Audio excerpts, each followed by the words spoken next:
Welcome to the Small Giants Fishbowl.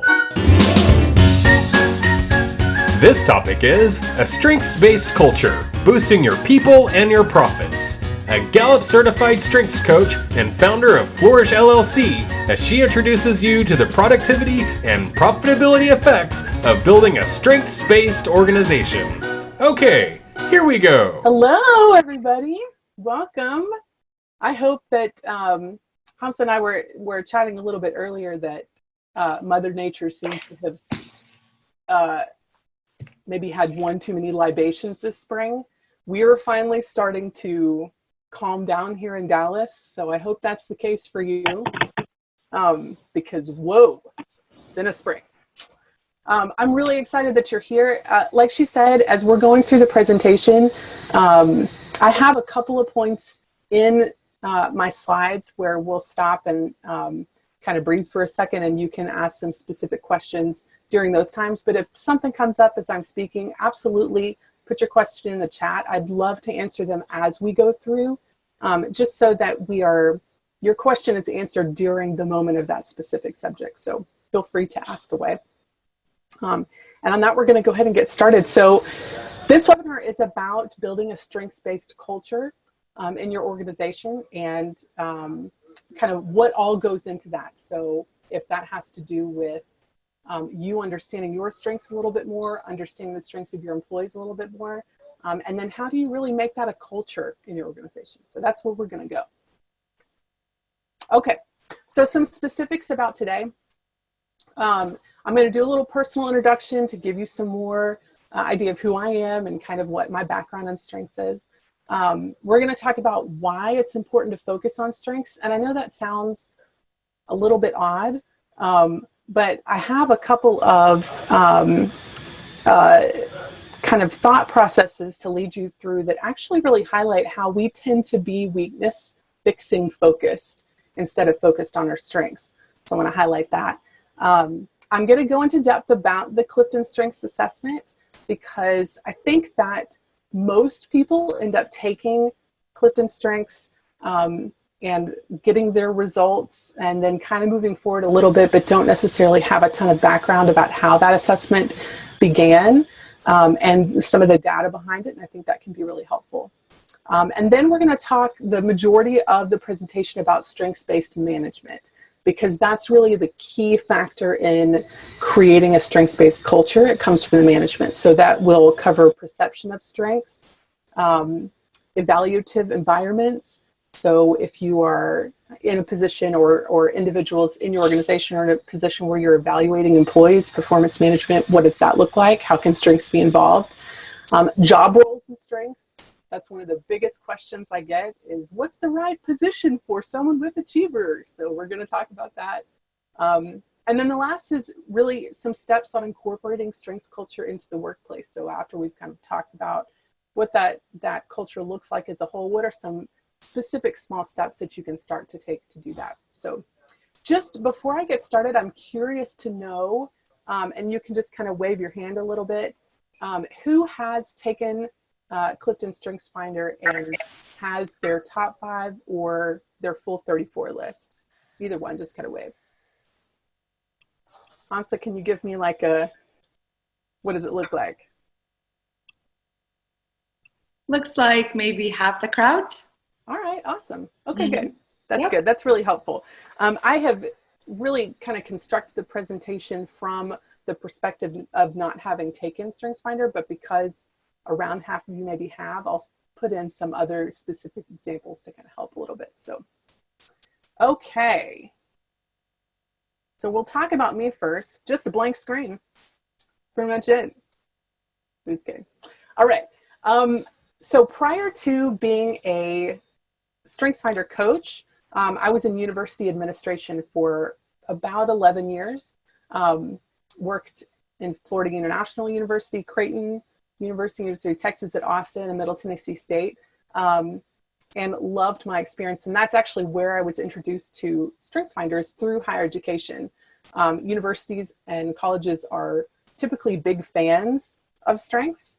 and that mindset, and a lot have really started to use them in career centers to help students figure out what makes them a little bit different and unique and how they can incorporate that in their job search process, and finding a major, things like that. So that's where my introduction came from. And even though I had different positions within university administration, strengths kind of just always found its way into my position, either using those to have a conversation with a student or with a colleague, or with somebody that I supervised. And that was kind of that common thread that really pulled through. So at one point I kind of jumped off the side of the mountain and decided that I was going to create a business using strengths coaching and be able to go into organizations and really help them understand the benefits that can happen when you kind of change your mindset to a strengths-based culture.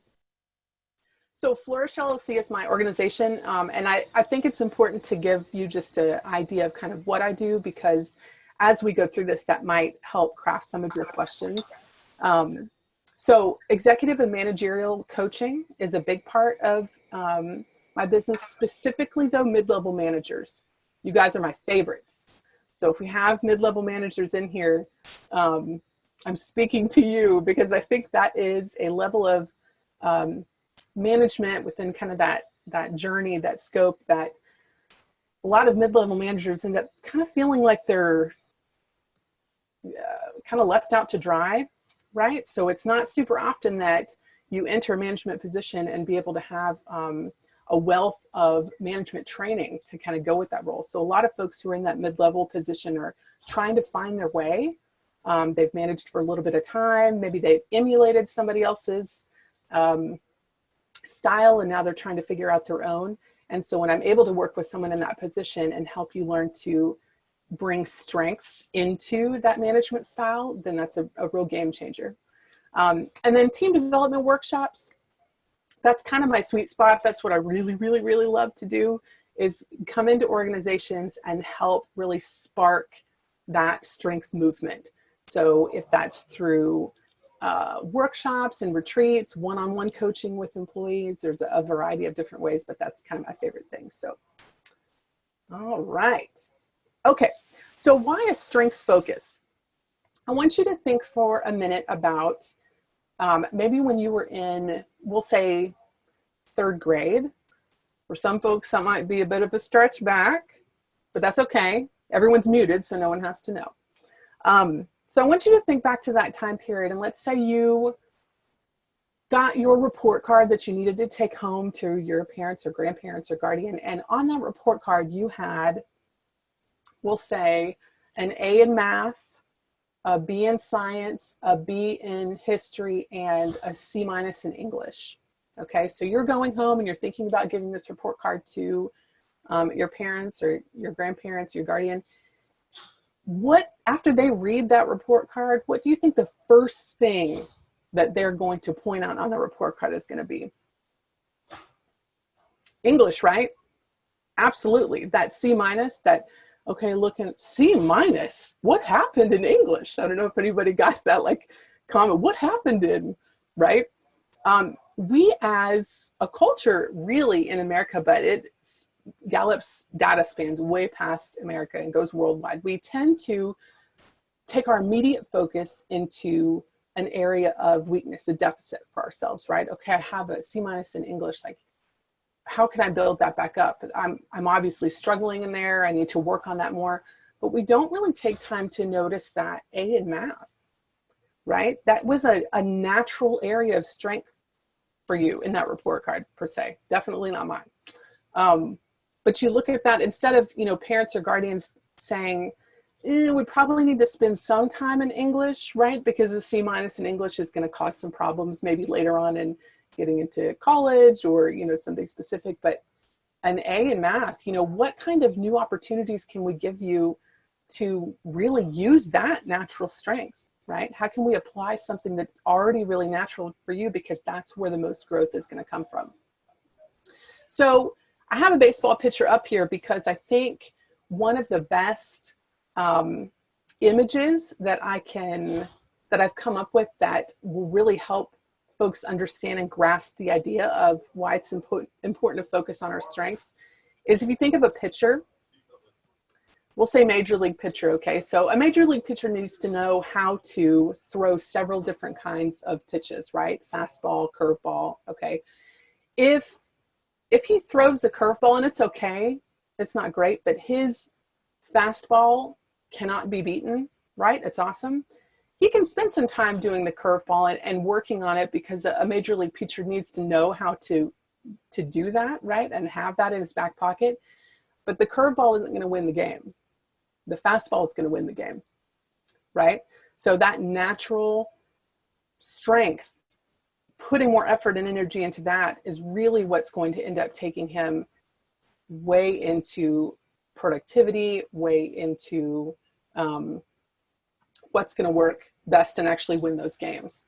And so that's why it's really important for us to take that strengths focus, really looking at managing maybe some deficits of ours, but putting our energy into what our natural strength is. Okay, so a question that I get pretty regularly about this is, what are the odds for my strengths? So there are 34 in the Gallup Clifton Strengths Assessment. We'll talk about kind of what that looks like in a little bit. But often I get the question of, well, what are the odds that somebody has my same? Like, how unique am I actually? Okay. You're just more so than a snowflake. All right. So same top 5 in any order. So let's say you and another person have the same top 5 strengths after you've taken the assessment. What do you think the odds are? 1 in 285,000. So that's the odds that somebody else around here has taken the assessment, has the same top 5 strengths as you, but just kind of in a different order. Same top 5 in the same order is 1 in 33 million, which is crazy, right? So that is, and order matters. They're in a rank. So that top strength is the most influential. It influences all of your others. So order matters. So 1 in 33 million that somebody has the same top 5 in the same order as you. And then just take a guess, if you got your entire 34 ranking, what the odds would be that someone would have your same full 34 ranking is 1 in 474 billion, which means there's literally not another human being on the planet who thinks exactly like you do, which is great. And why it's so important that we take the time to really invest in our strengths and understand them and understand how they work, and how they present themselves and the strengths of those around us, right? Because we are all going to contribute something so unique and so different, that if we're taking more time to figure that out, it becomes our fast pitch. Okay, so the DNA. Gallup started this strengths movement a while back, but it came from about 4 decades of research. And they were researching it with a population of about 2 million people, which I can't even imagine, but it's Gallup, so they can do it. And they were actually, when this whole strengths movement began and the research began, they were working on answering the question, what makes some people more productive in the workplace than others? So that was actually kind of what started this. And the result was that the people that were more productive in their workspace were the ones that understood what their strengths were, and they were utilizing those in the workplace. They were putting to work. And the managers in those locations knew the strengths of their employees and were also engaging those. So obviously before the assessment came out, they didn't have the vernacular, they didn't have this vocabulary for those 34 strengths, but in general, their mentality was that they understood what their strengths were, and that they were really utilizing them. So the assessment, a lot of people, I think, sometimes get confused. You have StrengthsFinder, you have Myers-Briggs, you have DISC, you have True Colors, right? There's a huge breadth of assessments out there. StrengthsFinder is a little bit different because it is not a personality assessment. So StrengthsFinder it assesses your pattern of thought. So how you approach new situations and how you approach new knowledge and how you interact with others, basically how you kind of perceive the world around you. Your personality can influence those strengths, right? But this is about your pattern of thought. Okay.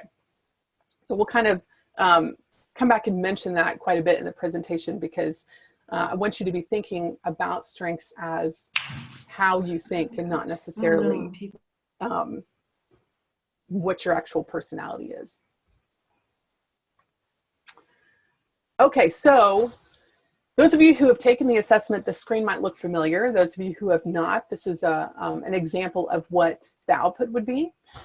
So when you take the assessment, you are actually ranking, your answers are ranking the full list of 34 strengths. So I know sometimes people will look at the list of strengths and the definitions and say, I promise you, I do not have empathy. I promise you it's not in there. It is. It's absolutely there. It might be number 34, but it's definitely there. So we all have all 34 strengths. And I say that I think because sometimes we can kind of playing around in our heads a little bit and think like, well, you know, in my top 5, I don't have any kind of relationship building strengths. I don't have empathy or includer or harmony, right? Or something. And it kind of messes with our brains a little bit. We have all 34 strengths. The results that you get are ranking. You have 2 options, by the way, when you take the assessment to get your top 5 and to get the full 34. I get questions about that a lot. My suggestion as a coach, just for what it's worth, is to start with your top 5. You can go back and release the rest of your list at any time if you would like to do that. But I always suggest starting with just this top 5, and that's because of that mental image of the grades, right, that we had at the very beginning. So if a lot of times, if you release that full 34 list right off the bat, you get your results and you're looking at them, where are you going to go first? 34. Absolutely, hands down, right? You're going to skip over the top, go straight down to the bottom, and be thinking like, well, how do I, surely I'm strategic.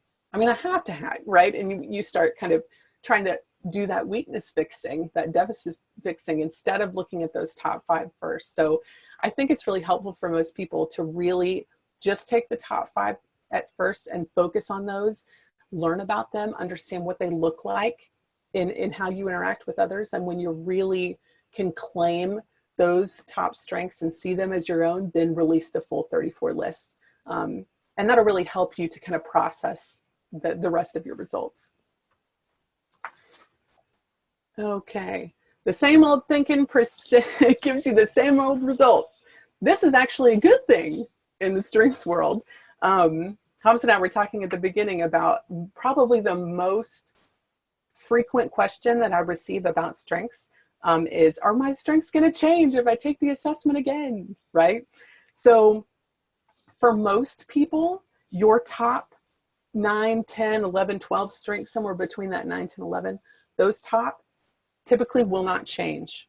There might be some movement within that top 10 for you based on life experiences, or if you are, you know, kind of in a new stage of life that's a little bit different, you might be calling on some other in that top 10 than maybe the previous time you took it. But generally for most people, those top 10 or so strengths don't change. You just might have some movement within those, depending on kind of what stage of life that you're in. So I think that's kind of helpful. Usually for most people also, the first time you take the assessment is the most accurate. And that's because you don't have any bias at that point. You have no idea what you're doing, right? Like you don't know what these words are. The assessment's a little bit crazy. And so you tend to answer more from gut.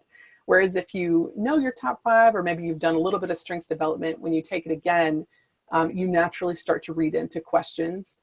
And your answers, your gut answer might change. So my biggest suggestion is always really go off of that first time that you took the assessment, but knowing that if you take it again and you have a little bit of change in movement, those top 10 are probably all the same. You are you, just with a little bit of variance. Okay, I will be referring to these as strengths throughout the presentation. But in reality, I think it's important to note that they are not yet strengths for any of us.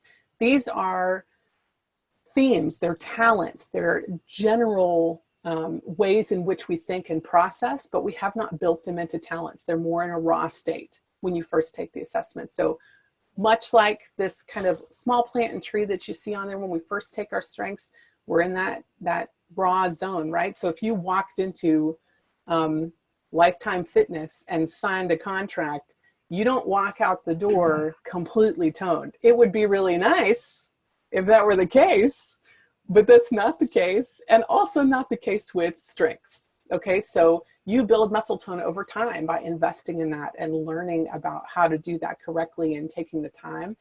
Exact same thing with strengths, right? They're just general themes of talent when we start.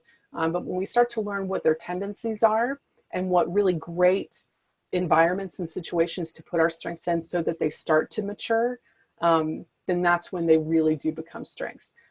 Like I said, I'm going to call them strengths in here because that goes with the name of StrengthsFinder, and that typically is easier for people to process. But the idea is that we're building them into strengths. All right, little check-in. See if everybody's with me and okay. Are there any questions so far as we are kind of processing through? No? Good? All right. Keep going. Yep. Let's do it. Okay. Managers, I'm going to need you to take a deep breath, okay? Because this next stat is scary, and I just need everybody to kind of process and be prepared, okay? You with me? Grab the little paper bag. It'll be fine. Okay, 70% of the variance in employee engagement across business units is attributable to managers. What does that mean? That means you influence 70% of an employee's experience in their job. That is crazy, right? Huge. And just to kind of note, as we're going through this, the majority of the statistics that are in my presentation come from a document that Gallup has released called The State of the Workplace. You can download it from their website. I highly recommend it. It's huge. It's a beast of a document, but it is filled with new trends for employees in America, which is incredibly helpful, especially if you're a CEO or a manager of a larger group. Focuses on the needs of millennials as they're now going to be becoming the larger part of the workforce and what that means for your business. So just a plug for that, it's called The State of the Workplace. You can get it on Gallup's website, but I highly recommend. Okay, so because of the value and influence that you have on an employee's experience, 70%, this idea of becoming a strengths-based culture depends on you. That's going to come from you. So the most successful businesses that I've worked with when it comes to integrating a strengths culture, the buy-in comes from the leadership. It starts with the leadership. It's an investment in understanding, I need to figure out what my strengths are and what they look like. How are they perceived by others? You know, when do I let them kind of go haywire and crazy? And when am I able to really focus them? Because you are going to be influencing that same experience of your employees. So really taking the time to understand what your own strengths are and what they look like is going to be a huge part of that strengths culture success. Okay, so when it comes to integrating strengths and building a strengths-based culture from the management perspective, I think there are really four areas that I'm going to focus on, I think, that are most influential. Perception of strengths, I just talked about that for a minute. That's how you are perceiving yours, how others are perceiving your strengths, and how you're perceiving your employees' strengths. Lots of perception.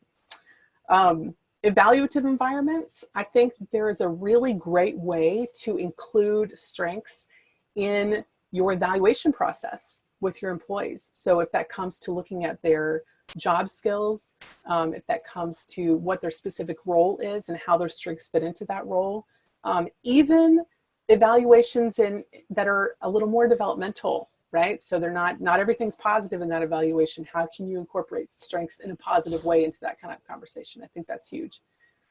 Job roles and strengths.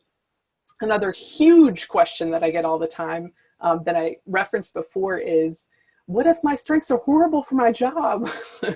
So I want to talk about that because that's a huge point of misconception for most people.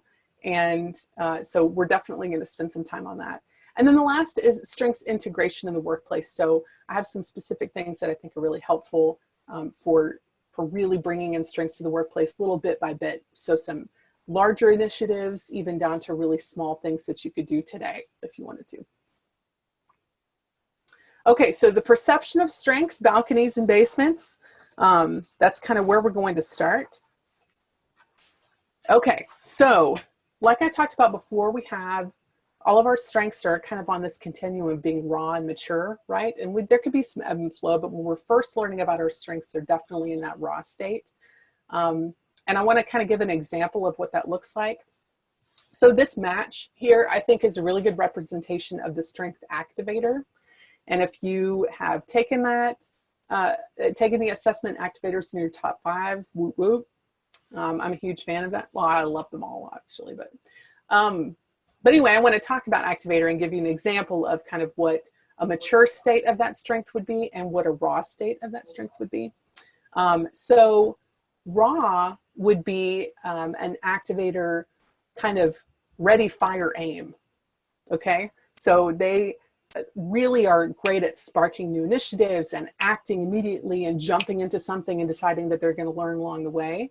And so raw state, remember, that's a pattern of thought, looking for action, you know, knowing that action is going to get somebody to the next step quicker. So the raw state of that strength would be kind of jumping into projects with no background, maybe with no research, right? And just kind of jumping in. You know, if you were in a CEO level and activators in your strength, that could make some of your employees a little bit itchy, right? Because you kind of jump in to things, right? That's that raw state.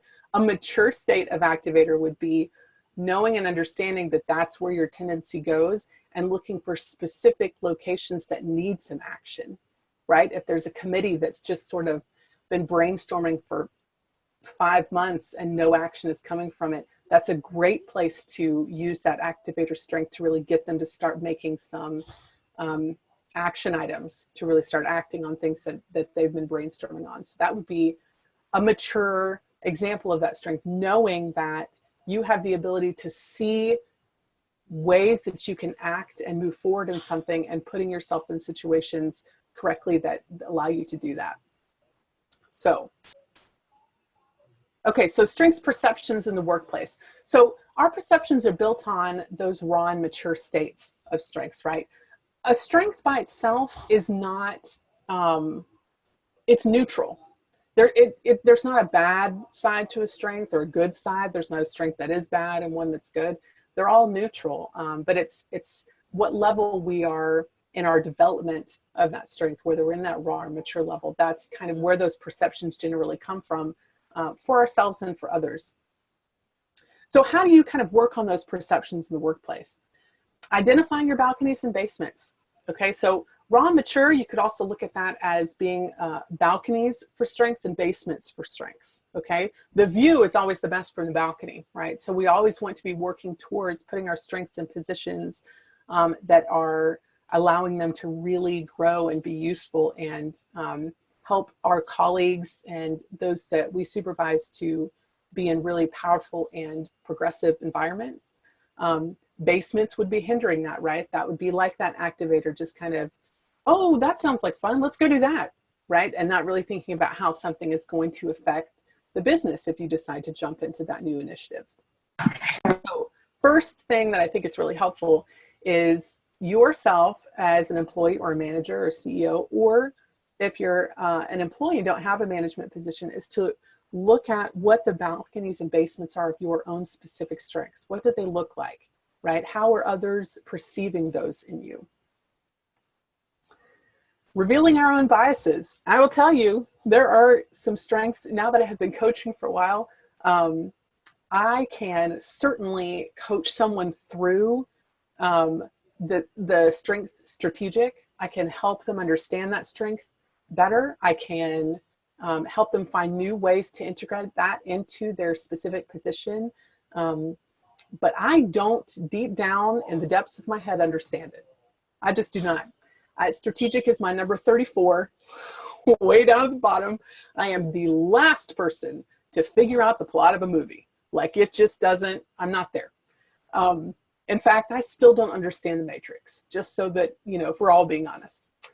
But revealing our own biases. So because I know that strategic is not a strength that I naturally understand its tendencies, I could have some natural biases to that, right? Thinking that they always just want to like come in and tell me exactly the plan that I need to take because it's the best one. And why can't they just let me figure it out on my own? And okay.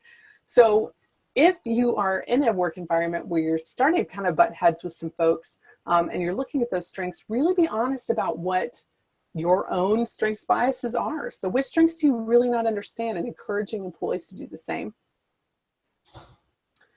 Again, in that same thread, seeking to understand, I think we could all agree that most situations, most problems, most challenges in the workplace can, if they can't be solved, they can certainly have some progressive movement with dialogue, with conversation, and strengths is no different. So this concept of really dialoguing and having open conversation about strengths and seeking to understand them. So like I said, I don't naturally think in that strategic mindset at all. I'm as far from it as you could possibly be. But I constantly ask individuals who have strategic in their top 5 about what that strength looks like. You know, how would you approach this problem? And I'm having a hard time figuring something out. Can you use your strategic? Can you help me look at a new path maybe that we can take? And then shaping the perception of others. You have control over the perception of others when it comes to your strengths. A large amount of control. So a lot of that comes from out balconies and basements of knowing, how are my strengths operating right now? You know, if people are having a hard time with how quickly I'm making decisions, maybe my activator strength is hanging out in the basement a little bit. Maybe I'm not really thinking about what all needs to go into a decision that we're moving forward with. And you know, maybe people are seeing that basement of my strength a little bit more than the balcony. And what can I do to really start to put myself in good environments and situations to use that correctly? Okay. And a little, we'll take a little kind of gauge for a second. Are there any questions as we're kind of moving along? I feel like I'm sort of flying, so let me know. Good? Keep it going. All right. Yeah. Okay, so strengths development in evaluative environments. This section is a little bit tricky, to be honest, because I think that sometimes I've seen a natural path that employers can sometimes take with strengths is to use the strengths culture, the strengths movement as a weakness finder. And by that, I mean saying, you know, well, you're not really great at this specific job function, and I think it's because you don't have XYZ strength in your top 5, right? Definitely not the kind of evaluation conversation that you want to have around strengths. So we're going to talk about that a little bit, but that's why I feel like there's some great growth opportunities in evaluation conversations. In the past, American workplace has really focused on a performance management perspective when it comes to evaluations of employees. You know, really looking at how have you done and leaving it mainly in that area. But as millennials are now taking the majority of the workforce and baby boomers are starting to retire or have already retired, millennials, that generation wants a more professional and personal development plan in the workplace than Gen Xers and baby boomers have had in the past or have wanted in the past. And so that being the case, evaluations are a great opportunity to use strengths to really change your mindset from performance management to performance development, and leaving those evaluation conversations with, okay, what next? Right? What's our goal to work towards, and how can your strengths help you to get to that point? So the first way I think to do that in kind of that evaluation setting is establishing expectations. So 6 out of 10 employees know what's expected of them in their job. It's better than 50%, so that's good. But if you think of knowing your job responsibilities, seems pretty basic, right? That you would think it would be closer to 9 out of 10, if not 10 out of 10 people going to their position know what's expected of them that day, what they need to get done, and what that expected level of performance is. But only 6 out of 10 know. And so I think this is a good place to start with strengths.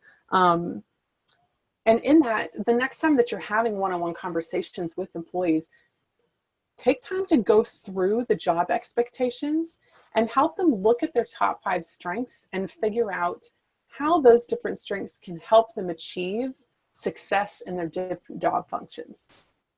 That's a great way to be able to use strengths in a positive environment, but also really helping employees to get a good foundation, knowing what's expected of them in the workplace, and knowing that not only here are your expectations, but here's how you can do them really well using strengths and talents that you have that nobody else does, right? And helping them tailor their job specifically to what their strengths are.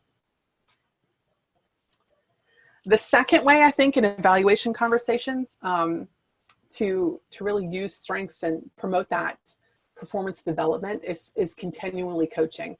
Now, I definitely a lot of times will get from managers like, I'm not a coach, right? I'm a manager. I didn't go through coaching. You are kind of a coach, even if you didn't go through some coaching development or certifications or something like that. People today, the statistics, the majority of the workforce in America, they want a coach. They don't want a manager. And so that's the reality of 2018. And so what can you do to get there? Well, you don't have to know what questions to ask in a meeting with an employee to coach them. And I feel like me saying that really basically says that I don't have to know what I'm doing to do my job. And so I probably shouldn't have said that, because now I feel a little bit, you do, you have to know. Okay. So 20% of employees say they've had a conversation with their manager in the last 6 months about goals. That's so low, right? So remember I said the majority of the workplace right now, the millennials who are taking over the majority of the workforce, they want performance development, right? But only 20% are saying that their supervisor in the last 6 months has had a conversation about goals, about development. So how do you incorporate strengths into that conversation? I think the best way and the easiest way is to go back to some of those job expectations and look at those and using some of those and those goals as kind of the starting point. So if you're having one-on-ones with employees once a month or once every 2 months, if you are looking at their goals and saying, well, what level do you feel like you're achieving with this goal? Do you think you're halfway there? What steps have you taken? If they say, I haven't done anything with that goal, I feel really stuck. All you as an employer or manager have to do is look at someone's strengths and just say, well, let's look at your strengths. Which ones do you think are really helping you achieve that goal, or which ones are not? What are some things that we could come up with, some tasks that we could come up with to help you achieve that goal that would really ignite those strengths that you would get a lot of energy from and excitement from? That's that continually coaching. It's kind of sad that there are just not a lot of management positions in the US that are solely focused on managing, right? It's very rare for me to find a manager and that's their sole responsibility. For most of us, you have an entire full-time job of doing something and you also manage your people. Okay, so I totally understand that retort back of, but when am I supposed to have all these coaching conversations with my employees, right? The first step is setting up a consistent time frame to meet with folks. And that's not like 2 hours every meeting, right? You can have a really great short coaching conversation with somebody in 30 minutes, just going back through those goals or those job expectations that you create and say, okay, these are going really well. What's one that's causing you some problems? Let's look at your strengths. Okay, you have learner. I think maybe you're having a hard time with this specific job function because you don't really know what to do, and we haven't given you the opportunity to try it out, right? We haven't given you the go-ahead to say, why don't you go online and see what some other people are doing? Or why don't you try and come up with a new concept on your own? Because learners love that. They love to get their hands in there and figure something out on their own. And so that continually coaching part is just short burst conversations regularly that you can have with employees to help them figure out how to use their strengths more productively in the workplace. And then the third is creating accountability. So employees are 2 times as likely to be more productive in their jobs if they contributed to their performance metrics, right? And that's that very first one, that number one, establishing expectations, having that conversation with them, right? And allowing them to really put their strengths into those job functions. They had some development in that. So then when it comes time to create that accountability or have accountability conversations about strengths, they took part in that process. And so it's more personal, right? There's more personal development to that. That's more coaching than managing. It's more performance development instead of performance management. Okay. Heidi, just, yep. Okay, good spot right here. Okay. So there was a question on, can you share some resources to help someone shift from a management to a coaching mindset? Mm-hmm. I can. Truthfully, the best one, I think, is that State of the Workplace, Gallup State of the Workplace report.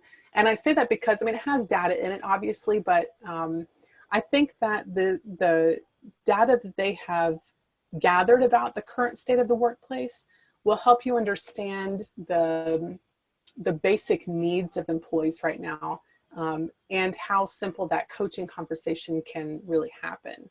So I think, kind of like I've alluded to before, that when I suggest to managers, to shift to more of a coaching conversation, to more of a performance development standpoint, it's kind of like, you're asking me to change everything we've already done, right? Like, this is the way we do things. But it can be started in really smaller steps. And I think that document specifically will really help you to understand the purpose behind needing to change to performance development. And that's a really great first step. I'm also going to make a little note of that, because I know I have some other resources that I think would be helpful that I don't have off the top of my head. And so we'll be able to, whoever had asked that question, my contact information will be up afterwards. So please absolutely email me, and I can send you some more that way too. Mm-hmm. Good question. And then just to follow up on a little bit more specific, was also how to stop solving problems for example, the people or your team members, and getting them to shift so they could solve their own. Right. How nice would that be? Yeah. Okay. So some of that is coming from helping folks understand and engage their strengths a little bit more. And I think a lot of that comes from building that knowledge. So something I'm also going to share, I think there's going to be some follow-up after this webinar on Monday, where I'll have some resources for you. And in that is going to be a link to podcasts that Gallup puts out on each of their strengths. They are immensely helpful. And I am talking about that specifically with this question because the more knowledge that employees or colleagues are gaining on their strengths, the more confidence that they start to have in understanding their strengths and how to actually use them. And that, when people start to develop that understanding, that education about their strengths and how they can utilize them and what they look like when they're in that balcony level, typically in that situation, then they have more or are more inclined to show some initiative when it comes to doing some specifics in their position or roles in their position. But if they don't understand their strengths, if they're not taking, that there's not encouragement from management or other colleagues to really dive into those and understand them some more, then they're not going to take that initiative, right? Because what's it going to mean to them if we say to them, hey, I know you're kind of having a problem getting started and excited about this one job function. Why don't you use your achiever? It's not going to do anything. They're not going to understand what that means and be motivated to do that. So education and knowledge about our strengths really helps with folks getting excited and ignited and ready to be more proactive with what they do. Good? All right. Okay, job roles and strengths. So like I said before, this is really the area that I get the most questions, especially in one-on-one coaching. So I do some executive managerial one-on-one coaching, and all the times, especially from folks who are just not, they're in a rut in their job. They're not in an excited place in their job. And so the first question they ask when they come in is, I don't think this is the right job for my strengths. So what's the right job for my strengths?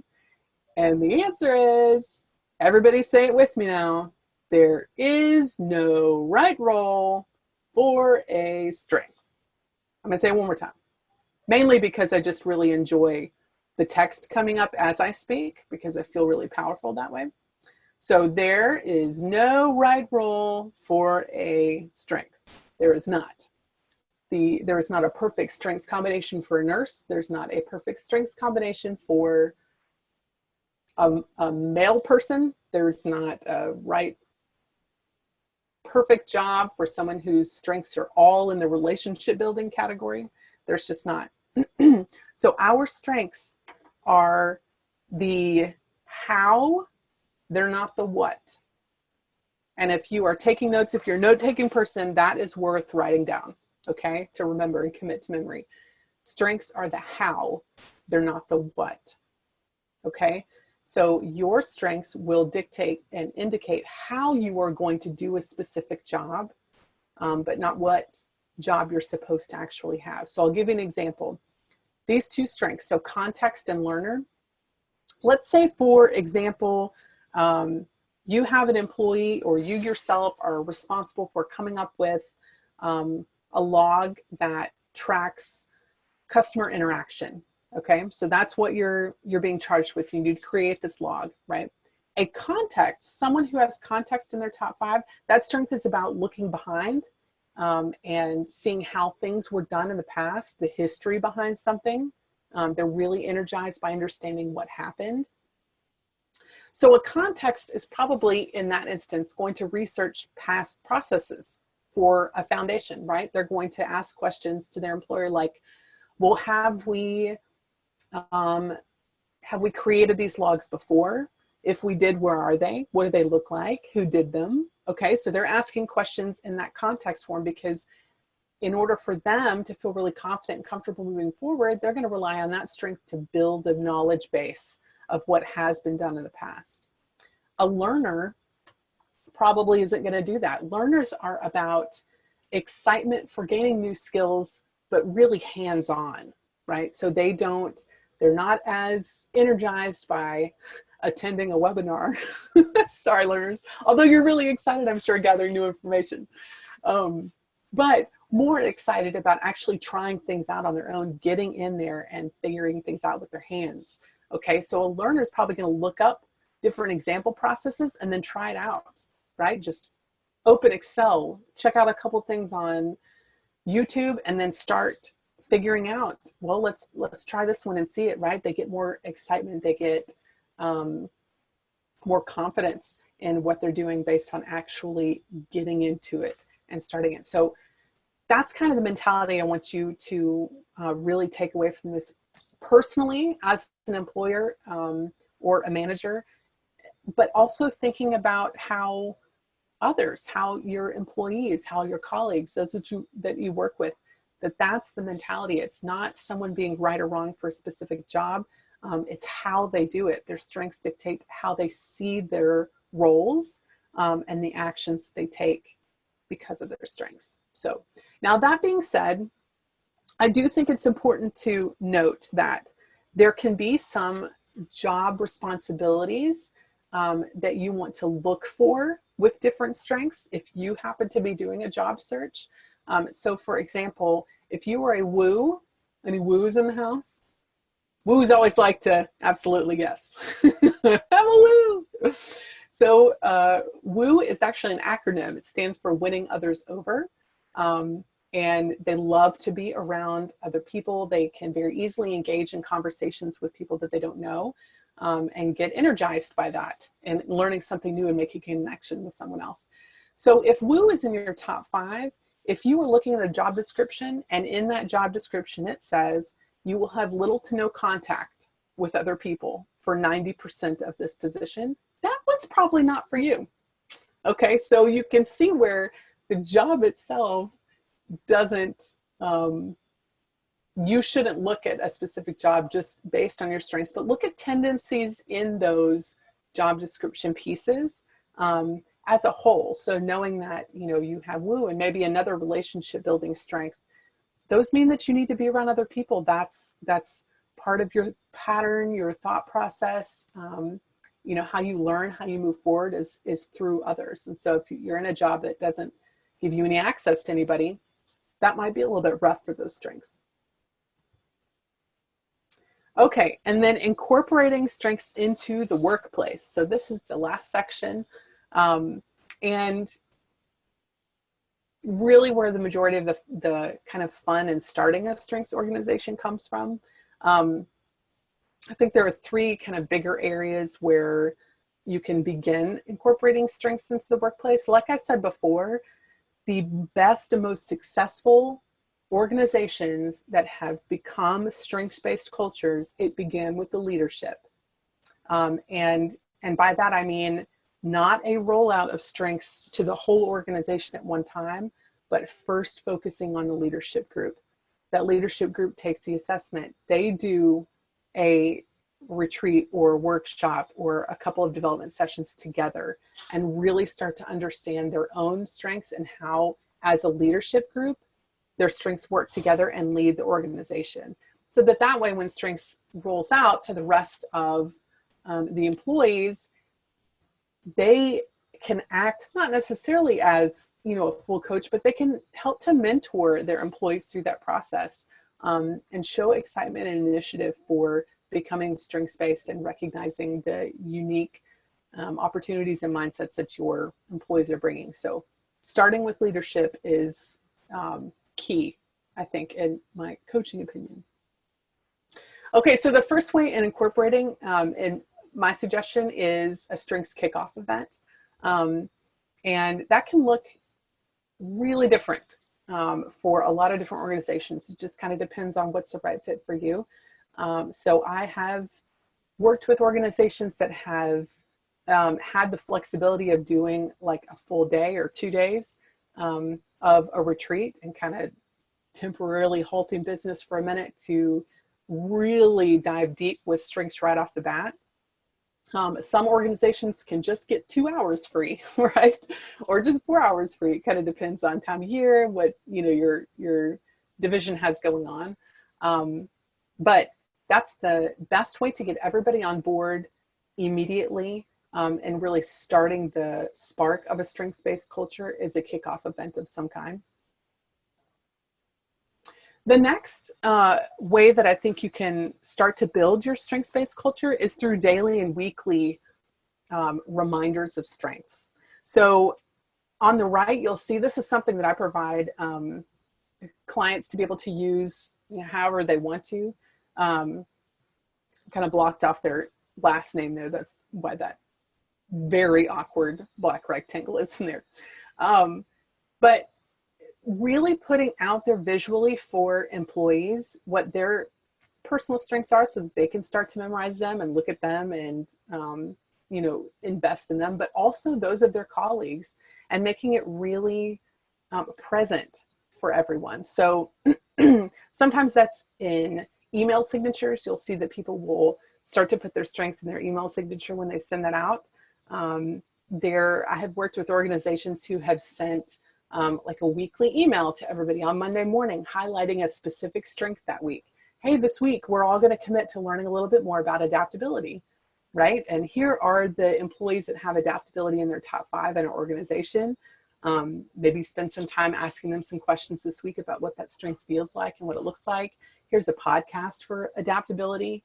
We'd encourage everybody to listen to that podcast this week sometime.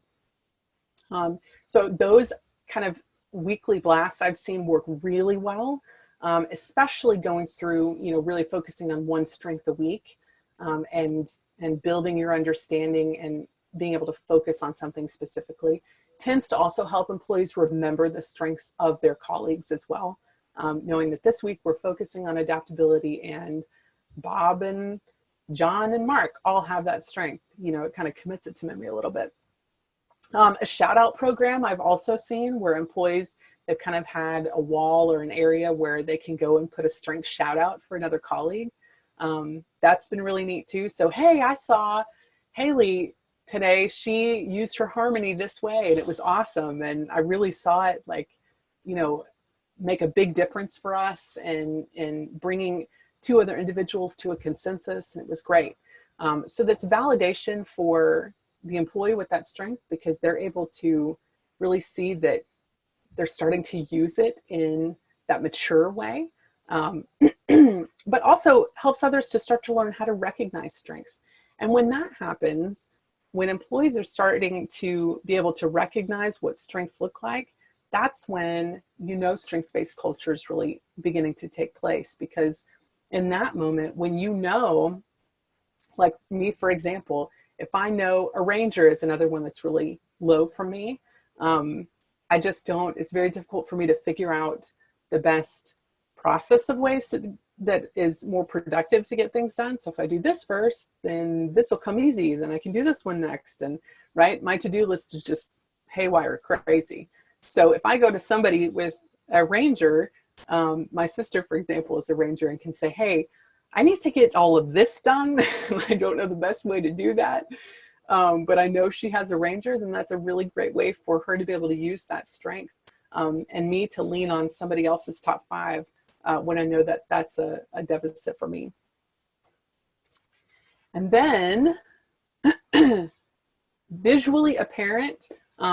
So I kind of mentioned that before, when people are, when they have their strengths on their email signature, for example, that's, a way that they're seeing it all the time.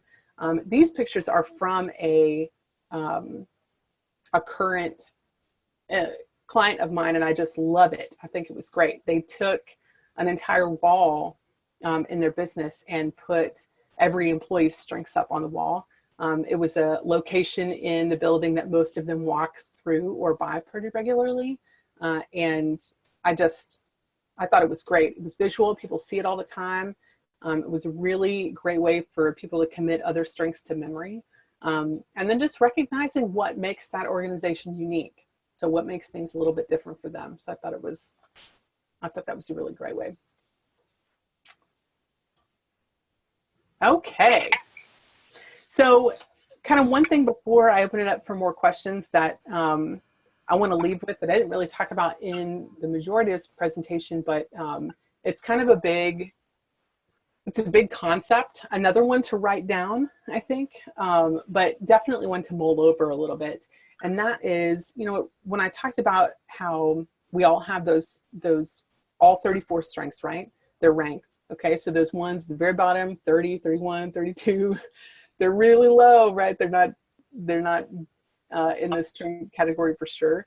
But they are not the weaknesses. I think that sometimes when we get started in the strengths culture or the strengths mindset in our own development or in the development of others, we start to think of the strengths in our lower list as weaknesses. I don't think that's the case. The more that I work with organizations and individuals, the more I have really started to adopt the mindset that our weaknesses are actually our strengths unmanaged.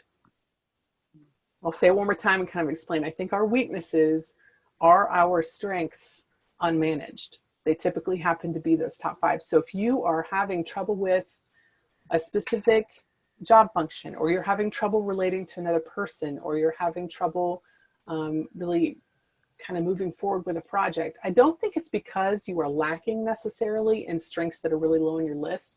I think it's typically because your top 5 are hanging out in the basement, and we're not really figuring out ways to bring them back up into that mature state and approach our problem in a way that allows our strengths to really help us get past it.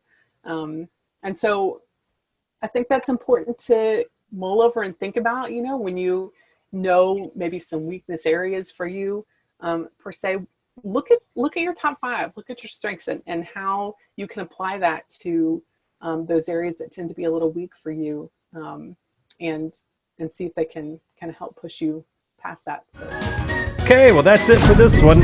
Check out more Fishbowls exclusively for the Small Giants community at smallgiants.org.